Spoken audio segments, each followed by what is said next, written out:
Bienvenue sur votre chaîne préférée Akhbar al-Blad de Hassan Atlemsan. L'Indonésie, une histoire d'amour vient de naître avec le Maroc. Avant d'aborder le sujet, je vous informe que hier la diffusion était suspendue sur Akhbar al-Blad suite au décès d'un grand-parent, un grand monsieur qui a été décédé hier à l'âge de 100 ans.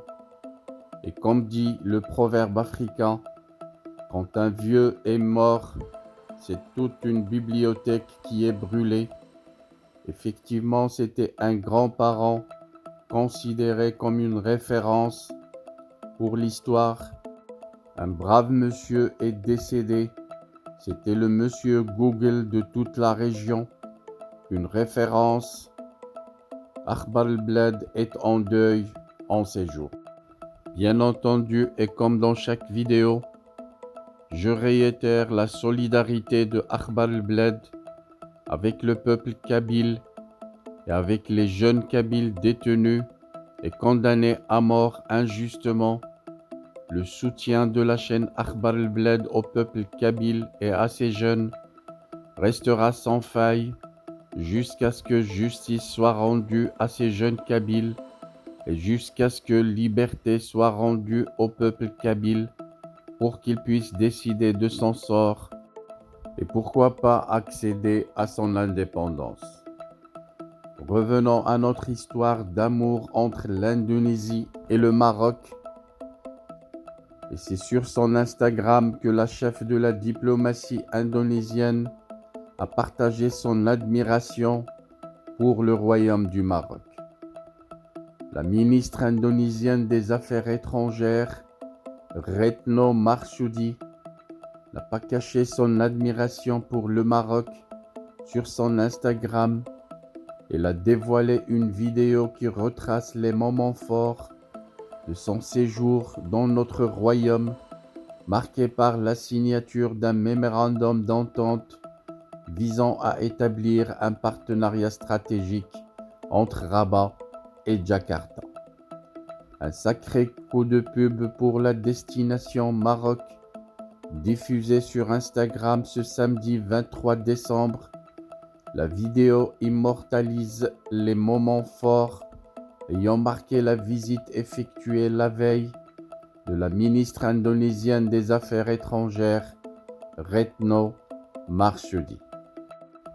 Synchronisé avec un morceau de la chanson Anam Zaoug Fik Dinin Chouf le Maghrib, je vous prie, emmène-moi voir le Maroc, du duo Zakaria Ghafouli et Hajar Adnan. La vidéo retrace les principales activités menées par la chef de la diplomatie indonésienne depuis son arrivée à l'aéroport Mohammed V jusqu'à sa rencontre avec son homologue marocain Nasser Bourita, en passant par l'autoroute menant vers Rabat et la visite du mausolée Mohammed V. Les images filmées laissent apprécier également la beauté des artères de la capitale, la Kasbah des Oudaya et la tour Mohammed VI, futur joyau du continent africain. Vendredi 22 décembre, à l'issue de leur rencontre à Rabat, Nasser Bourita et Retno Marsudi ont signé un mémorandum d'entente visant à établir un partenariat stratégique entre le Maroc et l'Indonésie, leur permettant de diversifier et d'élargir leur domaine de coopération, notamment au niveau sécuritaire, parlementaire et régional, outre la coopération au sein des organisations internationales. Il s'agit également de la coopération économique, de la coopération au développement, de la coopération culturelle, scientifique, technique, sociale, consulaire et migratoire, ainsi que de la coopération tripartite. Nous avons signé ce mémorandum d'entente relatif au partenariat stratégique, conformément aux hautes orientations de Sa Majesté le Roi Mohammed VI, et du président de la République d'Indonésie, Joko Widodo, a déclaré Nasser Bourita lors d'un point de presse conjoint avec son homologue indonésienne, précisant que cette stratégie ne doit pas être un simple slogan, mais une réalité sur le terrain.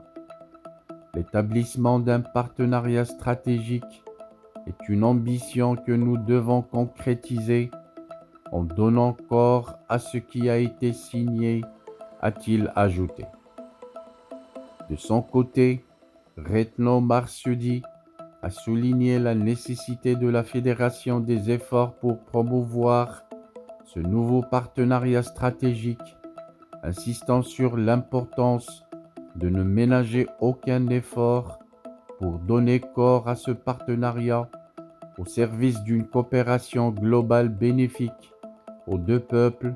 Ce partenariat stratégique, a-t-elle estimé, est de nature à raffermir les liens bilatéraux pour une plus grande coopération entre le Royaume du Maroc et la République d'Indonésie.